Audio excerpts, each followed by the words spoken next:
안녕하세요. 안자비 추리소설 오디오북에 오신 걸 환영합니다. 오늘도 일본 미스테리의 아버지 에도가와 람포의 작품 소개해 드립니다. 흉기 1장.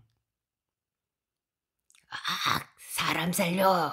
하는 귀청을 찢는 목소리가 들리는가 싶더니 쨍그랑하는 커다란 소리가 나고 와그작와그작하며 유리 깨지는 소리가 나더라고 합니다. 남편이 재빨리 달려가서 아내의 방을 열어보니 아내인 미야코가 피투성이가 돼 쓰러져 있었습니다. 상처는 왼쪽 어깨 근처로 상처 부위가 쩍 벌어지고 피가 철철 흐르더랍니다. 다행히 동맥을 비껴간 터라 분수처럼 뿜어나올 정도는 아니었지만 어쨌든 대단한 출혈이라 남편은 곧장 근처의 의사를 불러 처치를 한 다음 경찰서에 전화를 했다는군요. 수사과의 기노시타와 내가 출동해서 사정을 들었습니다. 웬 놈이 창을 넘어 방으로 들어와 뒤쪽을 보고 있던 미야코를 단도로 찌르고 달아난 거예요. 달아날 때 창유리에 부딪히는 바람에 그 한 장이 빠져서 바깥으로 떨어졌고 유리가 산산조각이 났습니다. 창밖에는 폭 2미터가량의 좁은 공터가 있고 그 바로 코앞을 콘크리트 벽이 가로막고 있죠. 콘크리트 판을 옆으로 세워놓은 조립식 벽입니다. 그 바깥쪽은 스미타 초의 인적 드문 길이고요. 우리는 벽 안쪽과 바깥쪽을 손전등으로 조사해봤지만 또렷한 발자국도 없었고 이렇다 할 발견도 없었어요. 그 뒤 남편인 사토 도라오, 35 전후의 졸부지요. 영어가 좀 돼서 미군하고 친해졌고 이런저런 물건을 납품하면서 돈을 번 모양이더라고요. 지금은 뚜렷한 장사도 하지 않고 놀고 있습니다만 꽤 영리한 남자라 간판 없이 금융업 비슷한 걸 해서 재산을 불리고 있는 모양이에요. 그 사토 도라오와 마주 앉아 물어봤는데 아내인 미야코는 27이랍니다. 니가타 출신의 미녀로 캬바레에서도 일한 적이 있는데 바람기가 좀 있답니다. 남자 관계가 복잡해 사토하고 결혼하자 곧바로 예전에 만나던 남자가 집요하게 미야코를 쫓아다녔고 또 한 사람 더 수상한 자가 있답니다. 범인은 둘 중 하나가 틀림없다고 사토가 주장하더군요. 저는 경찰에 들어간 지 5년 됐지만 일하면서 그렇게 매력적인 여자는 처음 봤습니다. 사토가 그녀에게 아주 홀딱 반한 나머지 그 전까지 동거하던 남자한테서 빼앗다시피 해 결혼한 모양이에요. 그 전 남자란 친구는 세키네 고로라고 하는 요리사, 상당한 연륜의 솜씨도 좋은 프랑스 음식 요리사인데요. 이 친구하고 동거하고 있는 미야코를 사토가 돈을 미끼로 손에 넣었어요. 또 한 명의 용의자는 아오키 시게루라고 하는 불량 청년입니다. 미야코는 이 청년하고도 예전에 관계가 있었는데 아오키 쪽이 반한 상태죠. 사토와 결혼한 뒤로 미야코는 피하는데 아오키가 졸졸 따라다니면서 떨어지질 않는다고 하네요. 불량 청년이다 보니 뻔뻔스럽게 사토의 집까지 쳐들어오기도 하고 협박 비슷한 것도 하고 성가셔 죽겠답니다. 이 아오키는 외모는 귀공자같이 곱상하지만 무지막지한 친구예요. 나카가와파라고 하는 폭력 집단의 일원이고요. 경찰 신세를 진 적도 있습니다. 이 친구 미야코가 쌀쌀맞게 나오자 최근에는 무시무시한 협박장도 보낸 모양이에요. 미야코가 살해당할지도 모르겠다며 겁을 내고 있었답니다. 남편인 사토는 이 두 사람 말고는 지피는 자가 없고 녀석들 중 하나가 분명하다. 미야코는 뒤에서 당했기 때문에 상대의 얼굴을 보지 못한 데다 돌아봤을 때는 이미 창밖으로 튀어나가 어둠 속에 사라진 뒤라 옷차림도 잘 모른다지만 역시 그 두 사람 중 하나라고 주장을 합니다. 아주 단언을 하더군요. 그래서 제가 이 두 사람을 만나봤죠. 아니, 그 전에 잠깐 말해둘 게 있습니다. 선생님은 항상 그 자리에 어울리지 않는 이상한 게 있으면 설령 사건과 무관해 보이더라도 잘 기억해 두라고 하셨는데 말입니다. 남편인 사토는 미야코의 치료를 끝낸 뒤 의사를 다른 방에 재우고 사건이 있던 방을 꼼꼼히 살폈답니다. 칼을 찾은 거죠. 미야코가 찔린 칼은 평범한 단도가 아니라 아무래도 좀 색다른 양날의 흉기인 모양인데 아무리 찾아도 보이질 않더라고 하더군요. 근처에 없다면 당연히 범인이 가지고 달아났겠죠. 근처에 없다면 당연히 범인이 가지고 달아났겠죠. 뭘 그리 열심히 찾습니까? 하고 제가 말했더니 아니, 그게 아니다. 어쩜 미야코의 자작극일지도 모른다. 미야코는 아주 특이하고 히스테릭한 여자라 무슨 짓을 할지 아무도 모르니까 만약을 위해 칼을 어디 감춰놓은 게 아닌지 찾아봤다는 겁니다. 하지만 미야코가 있던 방의 벽장이며 장롱을 다 뒤져도 가위 하나, 바늘 하나 나오지 않았고 정원에도 아무것도 떨어져 있지 않기에 그제야 비로소 창을 통해 웬 놈이 숨어들었다고 확신을 했다는 거죠.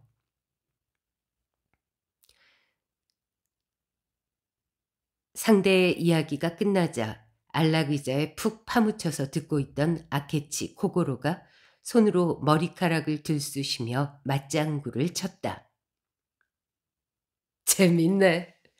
거기에 뭔가 의미가 있지 싶은데. 이 명탐정은 이미 50고개를 넘었건만 옛날과 조금도 변하지 않았다. 얼굴이 다소 길어져서 길고 여윈 팔다리와 더욱 조화로워졌다는 것만 빼면 눈에 띄는 변화도 없고 머리에도 여전히 까치집을 짓고 있다. 2장. 아케치 코고로는 멋쟁이로 보이지 않는 멋쟁이였다. 늘 말끔하게 면도를 했고 옷도 그 특유의 취향대로 공이 잔뜩 들어간 맞춤복을 아주 아무렇게나 걸쳤다. 예나 지금이나 부스스한 머리도 말하자면 그의 멋 중 하나였다. 이곳은 아케치 코고로가 새들어 살고 있는 아파트의 응접실이다. 고지마치 우네메 초에 도쿄 유일의 서양식 고지마치 아파트가 들어섰을 때 아케치 코고로는 그 건물 2층의 한 구획을 빌려 사무실 겸 주택으로 삼았다. 아파트 외관은 제국 호텔과 닮았고 3층 건물이다. 아케치가 빌린 2층에는 넓은 응접실과 서재, 침실 외에 욕조가 달린 화장실과 작은 부엌이 있다.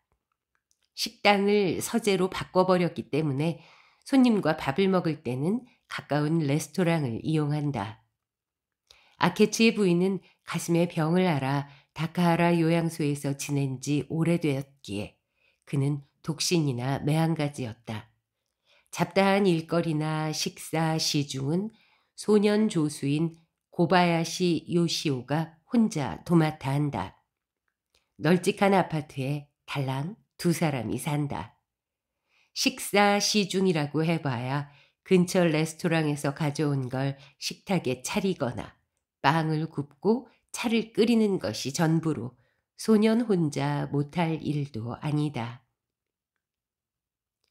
그 응접실에서 아케치와 마주 앉아 있는 이는 미나토구 S서 감식반의 순사 부장인 쇼지 센타로다. 1년 전에 서장의 소개를 받아 아케치의 사무실에 드나들게 됐는데 사건이 일어날 때마다 의견을 물으러 온다. 사토가 둘 중 하나가 틀림없다고 한 요리사 세키네와 불량 청년 아오키를 만나봤지만 아무래도 아닌 것 같아요. 둘 다 알리바이가 확실하거든요. 분명 집에는 없었지만 현장 부근을 어슬렁거렸다는 제보는 아직 받지 못했어요. 슬쩍 을러보기도 했지만 두 사람 다 워낙에 만만찮은 상대들이라 빈틈이 없어요. 자네 감으로는 누구 같지? 아무래도 아오키가 수상하죠. 요리사인 세키네는 쉰이 다 돼가는 데다가 천은 없지만 조모를 모시고 있거든요.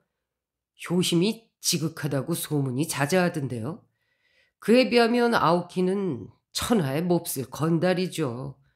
어울리는 친구들도 질이 안 좋고 살인을 밥 먹듯 하는 놈들이거든요. 슬쩍 떠봤더니 아오키는 확실하게 미야코를 증오하고 있더군요. 푹 빠져 있었던 만큼 뭐 그런 취급을 받다 보면 폭발하기도 하겠죠. 정말 죽일 작정이었어요. 그런데 일이 잘못돼서 비명을 지르는 바람에 그만 겁을 먹고 달아난 거겠죠. 세키네였다면 그런 실수는 하지 않았을걸요. 두 사람이 사는 곳은 아주 가깝습니다. 둘 다 공동주택에 살고 있는데요. 세키네는 사카시타초, 아오키는 기쿠이초입니다. 세키네 쪽은 사토의 집에서 300m 남짓, 아오키는 500m 남짓입니다. 흉기를 찾아내는 일. 세키네와 아오키의 그날 밤 행동을 다시 한번 상세히 조사하는 일. 이게 상식적인 선이군. 그 밖에 한 가지 자네가 해줬으면 하는 게 있어. 아케치의 눈이 웃고 있었다. 마치 개구쟁이처럼. 쇼지 순사부장은 이 눈빛을 잘 안다. 아케치는 자신만이 눈치챈 무언가 기묘한 차간점을 즐기고 있다. 범인이 달아날 때 창의 유리가 정원으로 떨어져 유리가 깨져 있었지. 그 유리 파편은 어쨌나? 사토의 집 늙은 가정부가 주워 모았다는데요? 이미 버렸을 수도 있겠지만 만약 그 유리 파편을 모두 모을 수만 있다면 뭔가 자료가 될 거네. 한번 찾아보게. 창틀에 남아있는 파편까지 모두 합해서 복원시켜 보는 거지. 아케치의 눈이 역시 웃고 있다. 쇼지도 아케치의 얼굴을 보며 싱긋 웃어줬다. 아케치가 무슨 말을 하는지 알겠다는 뜻이었다. 실은 전혀 몰랐지만. 열흘째 되는 날 오후, 쇼지 순사부장이 다시 아케치를 방문했다. 벌써 아시죠? 진짜 큰일 났습니다. 사토 도라오가 살해당했어요. 범인은 요리사인 세키네였습니다. 확실한 증거가 있어서 곧바로 연행을 했어요. 경시청에서 조사 중입니다. 저도 그 자리에 입회했다가 방금 돌아오는 길이에요. 라디오에서 얼핏 들었네만 자세한 건 아무것도 모르네. 요점을 말해주게. 예, 저도 우연히 어젯밤에 그 살인 현장에 있었습니다. 밤 9시가 넘은 시각에 집에서 쉬는 저한테 서에서 연락이 왔는데 사토가 기니 할 말이 있다면서 곧장 와달라는 전화를 했다는 겁니다. 저는 뭔가 솔깃한 정보라도 있나 해서 서둘러 사토의 집으로 달려갔어요. 바깥 주인인 사토와 미야코가 안방에서 기다리고 있더군요. 미야코는 2, 3일 전에 상처를 봉합한 실을 뽑았다는데 이미 외출도 하는 모양이었어요. 두 사람 다 유타카를 입고 있었죠. 사토는 노여운 표정으로 저녁에 배달된 우편물 중 이런 편지가 있던 걸 방금 전까지도 모르고 있었습니다 하면서 갱지에 쓴 이상한 편지를 싸구려 봉투에서 꺼내 주더라고요. 편지에는 6월 25일 밤, 그러니까 어젯밤이죠. 예, 6월 25일 밤에 엄청난 일이 벌어질 테니 조심하라는 내용이 적혀 있었습니다. 연필로 썼는데 무진장 악필이더군요. 보아하니 왼손으로 쓴 것 같았어요. 봉투의 글씨 역시 연필로 쓴 같은 필적이었습니다. 보낸 사람 이름은 없고요. 집히는 데가 없냐고 묻자 남편인 사토가 필적은 다르지만 보낸 이는 세키네나 아오키 둘 중 하나가 분명하다고 단언했다고 한다. 그리고 말입니다. 그 참 낯도 두껍지 않습니까? 놈들 2명 다 미야코의 병문안을 왔었답니다. 만약 둘 중 하나가 범인이라면은 정말 대단한 배짱이죠. 보통 내기가 아니에요. 3장. 네, 3장입니다. 그런 얘기를 하는 사이 30분쯤 지나 10시가 조금 넘었을 무렵입니다. 미야코가 "서재에 위스키가 있죠. 그거 대접하시지 그래요." 하고 말하자 사토가 마루 끝에 있는 서양식 방에 위스키를 가지러 갔는데 한동안 기다려도 오지를 않더군요. 미야코는 "어디에 뒀는지 잊어버린 게 분명해요. 잠깐 실례하겠습니다." 이러면서 남편을 찾아 그 방으로 갔죠. 전 방문 쪽에 앉아 있던 터라 몸을 조금만 움직이면 마루 끝에 있는 서양식 방의 문이 보입니다. 중간에 다다미 방이 하나 있고 그 앞으로 마루가 지나가기 때문에 제가 앉아 있던 곳에서 서양식 방까지는 10m가량이나 떨어져 있었어요. 설마 그런 일이 일어날 줄이야 생각도 못했기 때문에 전 멍하니 그 방 문만 바라보고 있었죠. 그런데 갑자기 누가 좀 와봐요 하는 비명이 서양식 방 쪽에서 들려왔습니다. 문이 닫혀 있다 보니 어쩐지 아주 먼 곳에서 들리는 소리 같았죠. 전 그 목소리에 화들짝 놀라서 순간 서양식 방으로 날아가 문을 열었는데 안이 캄캄하더군요. "스위치 어디 있습니까?" 하고 고함을 쳐도 아무도 대꾸를 안 하더라고요. 저는 스위치가 있음직한 벽 쪽을 더듬어 대다가 겨우 스위치를 찾아 눌렀어요.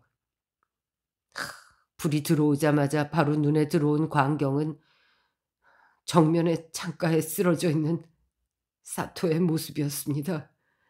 유카타의 가슴 부위가 시뻘겋게 물들어 있더군요. 미야코도 피투성이가 돼 남편의 몸에 찰싹 달라붙어 있었는데 저를 보더니 한 손으로 창을 가리키면서 쉴 새 없이 뭐라고 입을 움직이는데 무섭게 흥분한 터라 무슨 말을 하는지 통 못 알아듣겠더라고요. 보니 들창문이 열려 있더군요. 범인이 그쪽으로 도망친 게 분명합니다. 저는 순간 창밖으로 튀어나갔어요. 정원이 그리 넓지는 않습니다. 사람이 숨을 만한 풍성한 덤불도 없고요.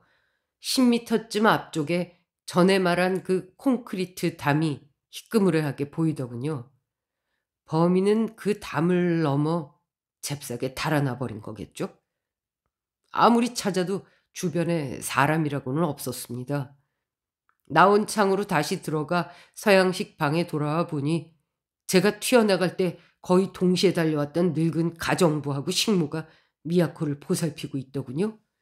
미야코한텐 별 이상이 없었습니다. 다만 사토에게 달라붙어 있던지라 유카타가 피범벅이 되어 있었을 뿐이죠. 사토의 몸을 검사해 보니 가슴을 깊이 찔려서 이미 맥이 뛰질 않았습니다.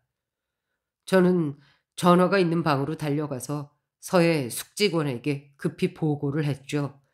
잠시 뒤에 서장님을 비롯한 대여섯 명의 직원들이 쫓아왔어요. 손전등으로 정원을 살펴봤더니 창에서 담 있는 곳까지 범인의 발자국이 수두룩하게 또렷하게 남아 있었습니다. 아주 명료한 발자국이었어요. 오늘 아침에 저희 직원이 세키네와 아오키의 아파트로 가서 두 사람의 신발을 받아왔는데 대조해 보니 세키네의 신발과 꼭 맞게 일치하더군요. 세키네는 범행 시간에 마침 외출을 했는데 알리바이가 없어요. 그래서 곧바로 연행해 경시청으로 데리고 갔죠. 음, 그런데 세키네가 자백을 하지 않는군.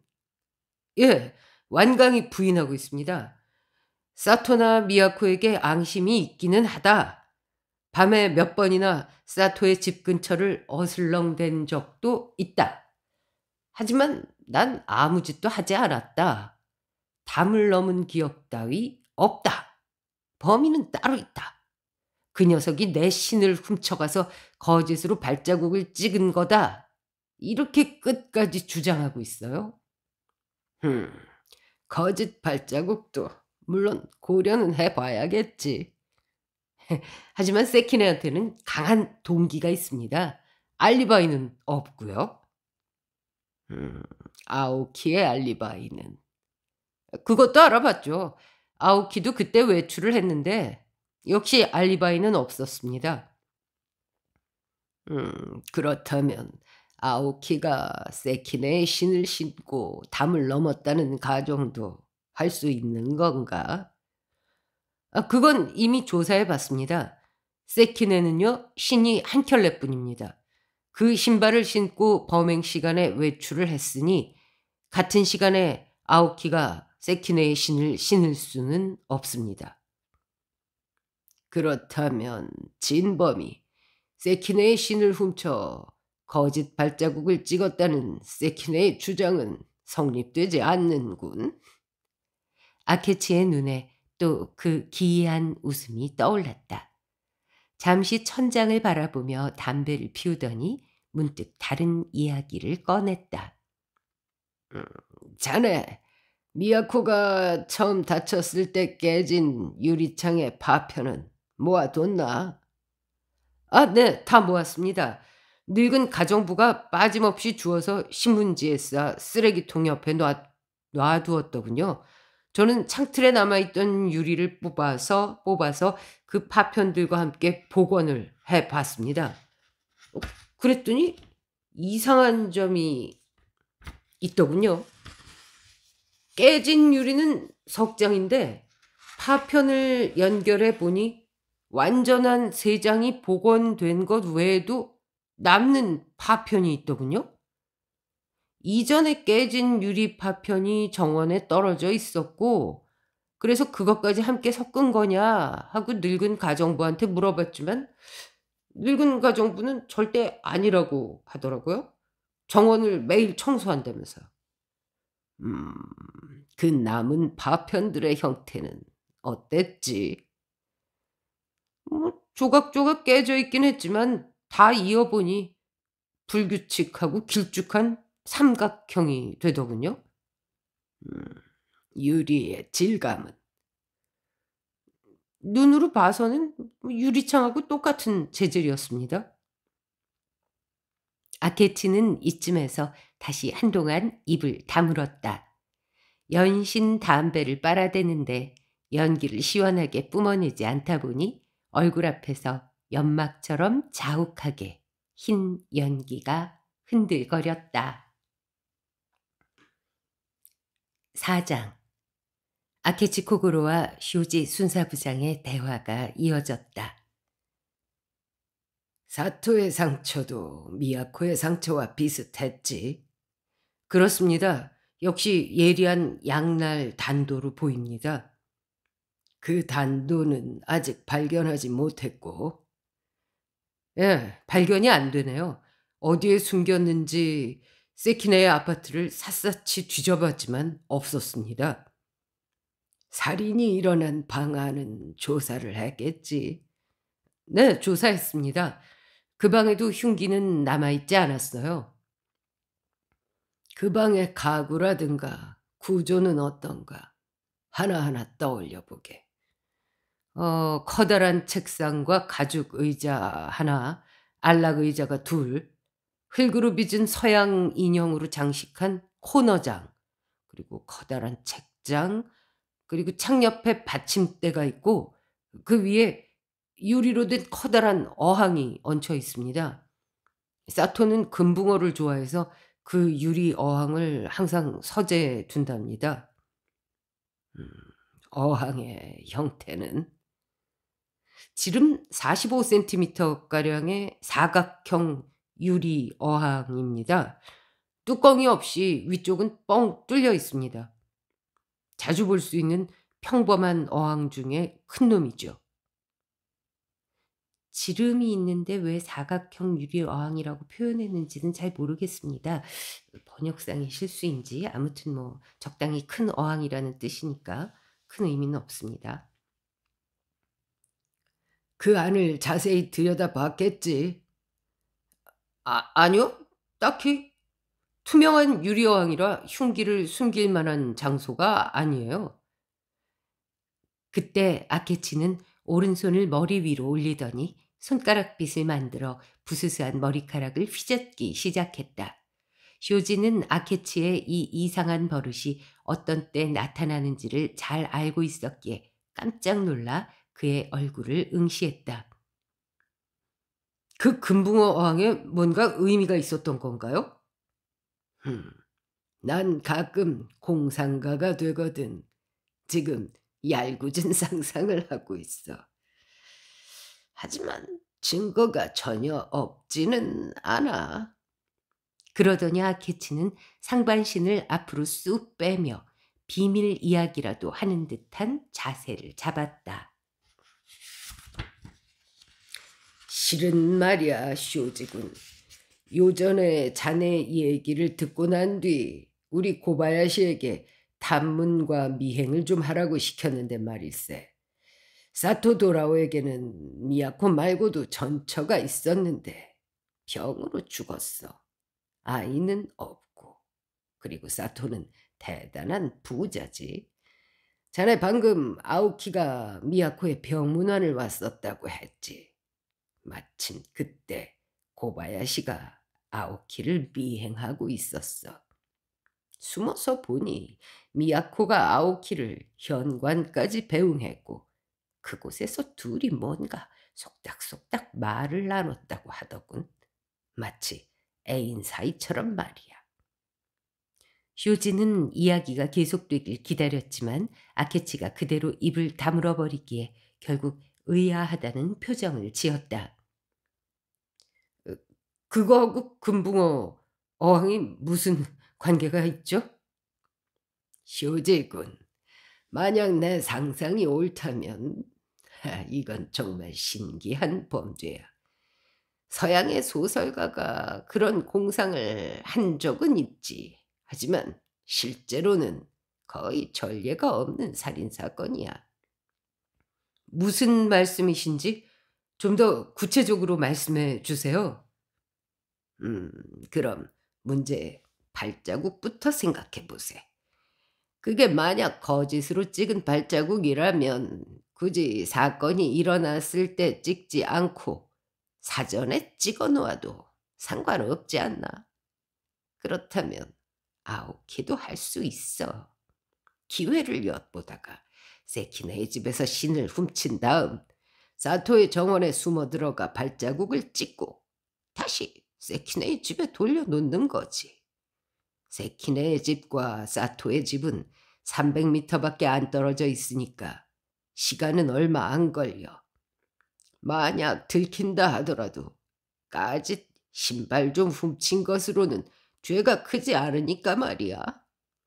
또 한 가지, 더 깊이 파고들자면 가짜 발자국을 찍은 자가 꼭 아오키라는 법도 없지. 다른 사람도 할 수 있었어. 쇼지 순사부장은 여전히 아케치의 말뜻을 깨닫지 못했다. 곤혹스런 표정으로 아케치의 얼굴을 바라봤다.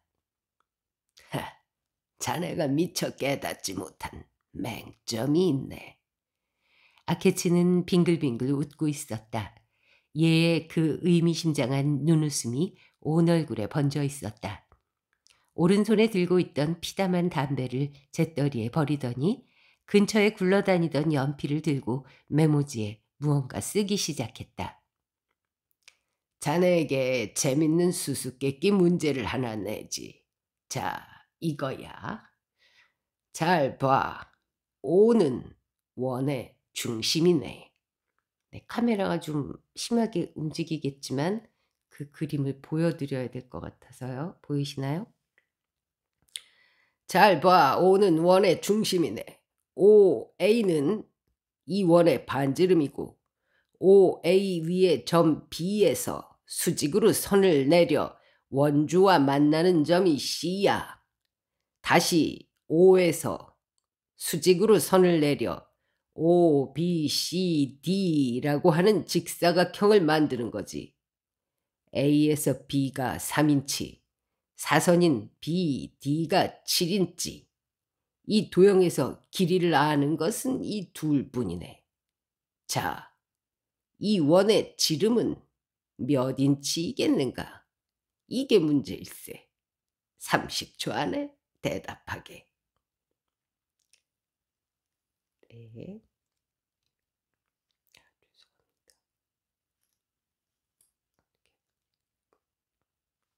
쇼지 순사부장은 당황했다.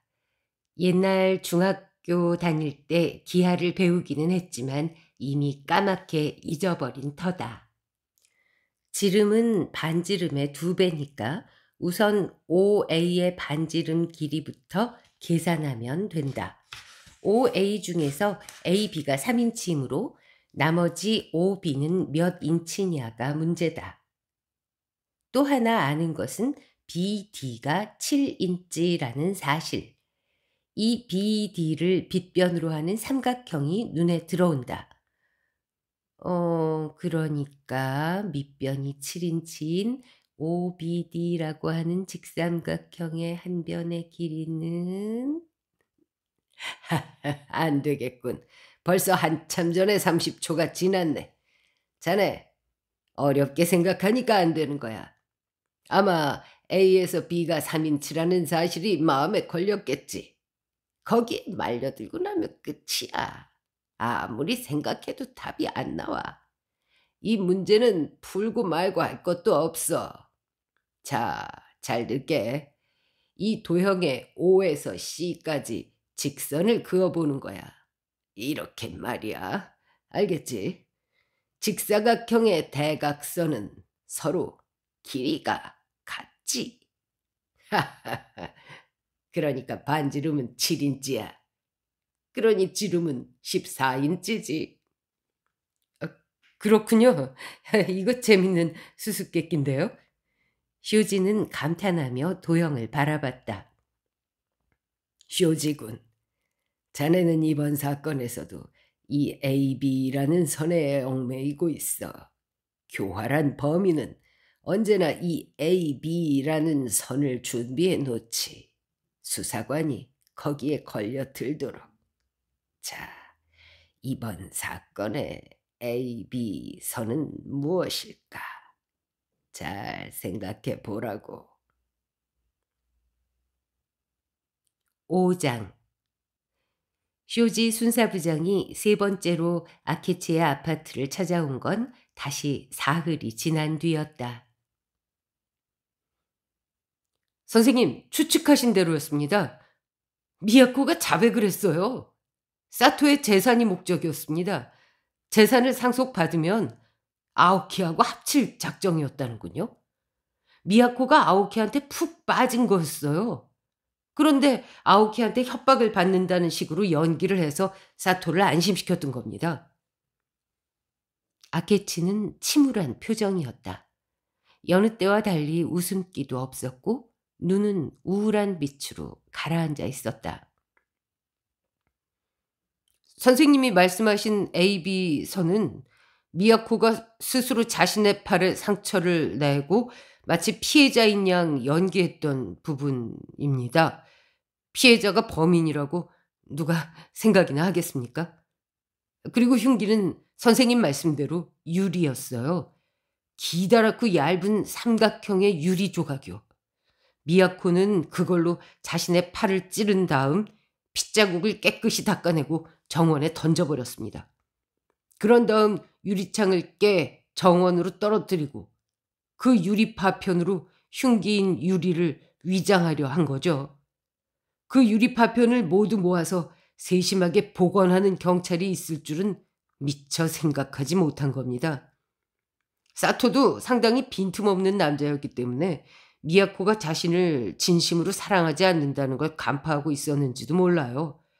그래서 그렇게까지 흉기를 찾아 헤맨 거겠죠. 자신이 살해당할 것까지는 생각하지 못했다 해도 어렴풋이 의심하고는 있었던 거예요. 사토를 살해한 흉기도 유리였습니다. 부서져서 상처에 파고드는 일이 없도록 하려 했는지 조금 두꺼운 유리를 썼는데 역시 단도처럼 길쭉한 삼각형이었습니다. 사토를 방심하게 만든 다음 그 유리로 가슴을 찌르고 피를 닦아낸 뒤 그 금붕어 어항 바닥에 가라앉힌 거였어요. 시간은 충분했어요. 누구 좀 와보세요 라고 외친 건 이미 모든 일을 마치고 난 뒤였으니까요. 사토가 살해됐을 때 신음소리 정도는 냈을 텐데 제가 앉아있던 방하고 멀었던 데다 두꺼운 문이 닫혀있던 터라 제가 알아채지 못했던 겁니다. 어항에 유리 흉기를 넣다니 정말 기발한 생각이죠. 바닥에 유리 한 장이 가라앉아 있어 봐야 얼핏 봐서는 모르니까요. 뭔가를 찾을 때 투명한 어항 따위 처음부터 신경도 쓰지 않을 테고 단도 대신 유리를 사용했으리라는 생각, 그런 생각은 아무도 못할 테니까요.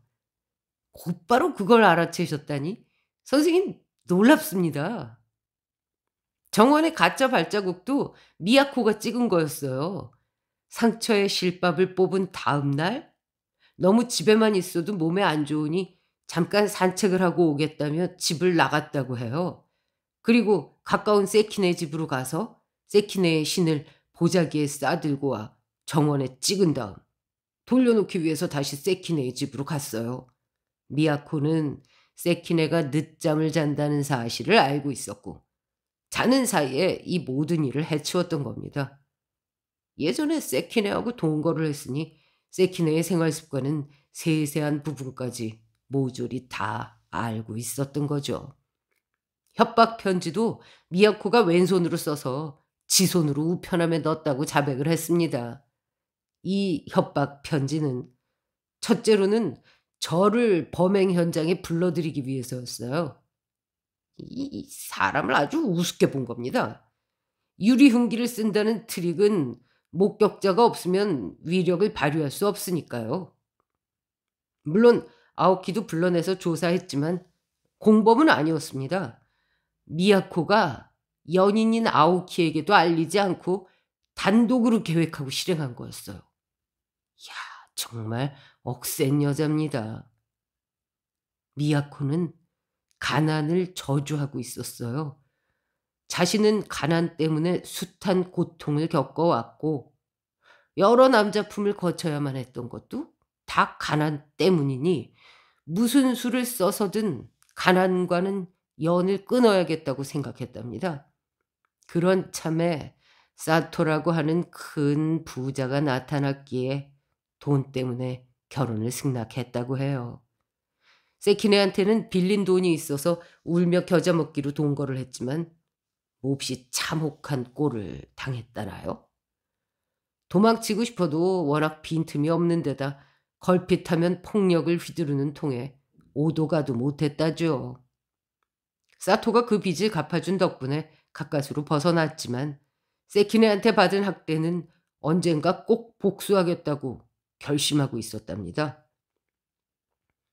사토와 결혼하기 전부터 아오키한테 마음이 있었고 결혼 후에 사토의 눈을 속여서 서서히 깊은 관계가 됐다고 합니다. 그렇게 되자 더는 단 하루도 사토와 함께 있고 싶지 않았고 그렇다고 이혼을 하자니 돈이 궁하고 가난은 이제 지긋지긋하고 이렇게 해서 사토의 재산을 모조리 지 것으로 만든 다음 좋아하는 아오키와 함께 살아야겠다는 뻔뻔한 생각을 하게 된 거죠. 그리고 유리로 살인을 한다는 아주 기발한 방법까지 생각해낸 겁니다. 하, 여자란 참 무섭네요. 내 상상이 옳았군. 정말 터무니없는 상상이었지만 세상에는 그런 터무니없는 짓을 생각해내고 실행까지 하는 이들이 있는 법이야. 아케치는 팔짱을 끼고 침울한 얼굴로 말했다. 그리 좋아하는 담배조차 잊어버린 듯이 보였다. 그러니까 선생님도 신기한 분이에요. 신기한 범죄는 신기한 탐정이 아니면 간파할 수 없으니까요. 하, 자네는 그렇게 생각하겠지. 하지만 아무리 내가 신기한 탐정이라 해도 자네 얘기만 들어서는 그런 결론이 나오지 않았을 거야. 내막을 밝히자면 말이야.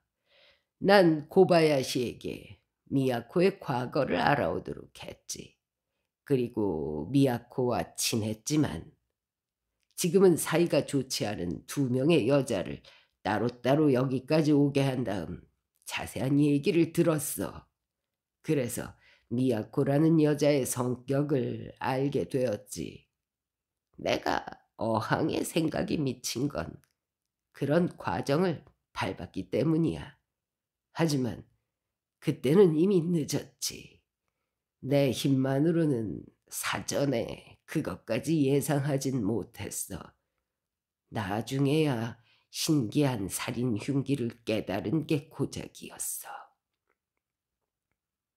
아케치는 그렇게 말하더니 말을 뚝 멈추고 입을 다물었다.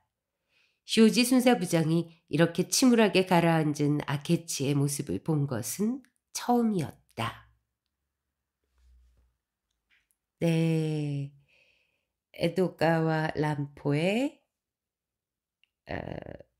흉기 읽어드렸습니다. 그 처음 들으신 분들은 혹시 몰라서 높아심에 다시 말씀드리면 1920년대, 30년대, 40년대 일본은 그리고 해방 직후 그 사람들은 전쟁에 패한 직후 그때는 일본도 엄청 가난했고요. 사람들은 일찍 늙었습니다. 그래서 이 에도가와 람포 소설 속에서 쉰이 됐다라는 표현은 꼬부랑 할머니 할아버지가 됐다는 뜻이다라는 말씀 지난번에도 드렸었는데 오늘 처음 들으신 분들은 이제 뒤늦게라도 감안해 주십사 하고 말씀을 드립니다. 야, 그치만 신발이 한 켤레뿐이라는 이야기. 정말 우리는 불과 100년도 안 된 시간 동안 이렇게 풍요로워진 것이로군요. 일본은 나름 제국주의를 앞에서 선도했던 강대국, 부유한 나라였는데도 신발 한 켤레가 없어서 이렇게 빌려 신고 뭐 훔쳐 신고 했던 시절이 있었네요. 네, 안잡이 코맹맹이 소리 때문에 짜증 나셨죠?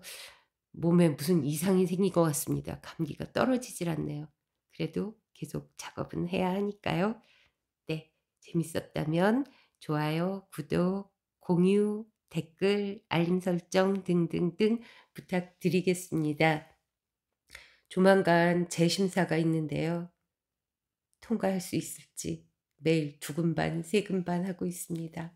네, 아무튼 아름다운 날들, 행복한 날들, 온전히 나 자신에게 하루에 1시간은 쏟아주는 날들, 그런 날들 보내시길 바라겠습니다. 물러갑니다.